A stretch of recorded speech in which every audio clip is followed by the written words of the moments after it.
شروع کرتا ہوں اللہ کے نام سے جس نے مجھے پیدا کیا اور جس کے پاس ہم سب کو لوٹ کے جانا ہے۔ کرو درود و سلام محمد و آل محمد پر۔ میں ہوں اقبال امام اور آپ دیکھ رہے ہیں میرا یوٹیوب چینل۔ آپ سے درخواست ہے کہ اسے لائک شیئر ضرور کیجیے گا، کیونکہ اس سے میری حوصلہ افزائی ہوگی اور میں اور اچھی ویڈیو بنا سکوں گا۔ ایک خبر کے مطابق سعودی ولی عہد محمد بن سلمان، جو سعودی عرب کی تعمیر و ترقی کے لیے نئے نئے اقدامات اٹھا رہے ہیں اور ایک نیا شہر بھی بسا رہے ہیں، انہوں نے مارکیٹنگ اونٹنی کے دودھ کی مارکیٹنگ کا فیصلہ کیا ہے۔ اس منصوبے کے تحت محمد بن سلمان نے فیصلہ کیا ہے کہ سعودی عرب کے ریگستانی علاقوں میں موجود لاکھوں اونٹنیوں کے دودھ کو جدید سائنسی اصولوں کے مطابق پروسیس کر کے نہ صرف مقامی مارکیٹ بلکہ بین الاقوامی سطح پر بھی برآمد کیا جائے گا۔ محمد بن سلمان نے اپنی ٹیم کے ساتھ مل کر ریسرچ کروائی تو یہ بات سامنے آئی کہ اونٹنی کا دودھ ایک ایسا قدرتی خزانہ ہے جو نہ صرف غذائیت کے اعتبار سے قیمتی ہے بلکہ دنیا بھر میں کئی مہلک بیماریوں کے علاج کے لیے بھی انتہائی اہمیت رکھتا ہے۔ ان کے اس اقدام سے نہ صرف سعودی عرب کو زرعی مبادلہ حاصل ہوگا بلکہ سعودیوں کو ایک نیا روزگار مل جائے گا، اور ان کے اس اقدام سے سعودی عرب اور تمام عرب ممالک کو اونٹنی کے یا اونٹ کے فارمنگ کا شوق پیدا ہو جائے گا، جو کہ اچھی بات ہے۔ اکثر میرے دوست سوال کرتے ہیں کہ آپ اپنے ہر ولاگ میں یونائیٹڈ کنگ کا ذکر کیوں کرتے ہیں؟ تو اس کا جواب ہے کہ وہ پاکستان کا البیک ہے اور اللہ تعالیٰ اس کو اور ترقی دے۔ دوسرے یہ کہ جب 1964 میں نے اپنے عربی اور انگریزی اخبار بزنس مین کا نکالنے کا فیصلہ کیا تھا تو سب سے پہلے حسین صاحب نے یونائیٹڈ کنگ کا اشتہار کا سالانہ کانٹریکٹ مجھے دیا تھا۔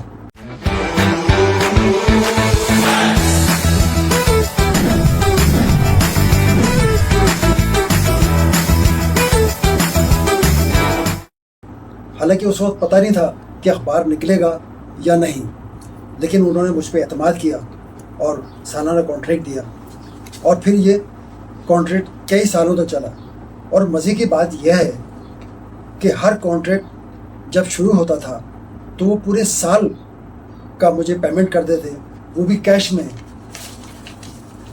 ایک اور سوال جو بار بار مجھ سے کیا جاتا ہے کہ آپ اتنے پرانے صحافی ہیں، آج کل ہم جن صحافیوں کو ٹیلی ویژن پہ دیکھ رہے ہیں وہ تو آپ کے بچوں کی طرح لگتے ہیں، بچوں کی طرح ہیں، تو پھر آپ عمران خان پہ کیوں نہیں بولتے جبکہ دنیا بول رہی ہے، دنیا کہہ رہی ہے؟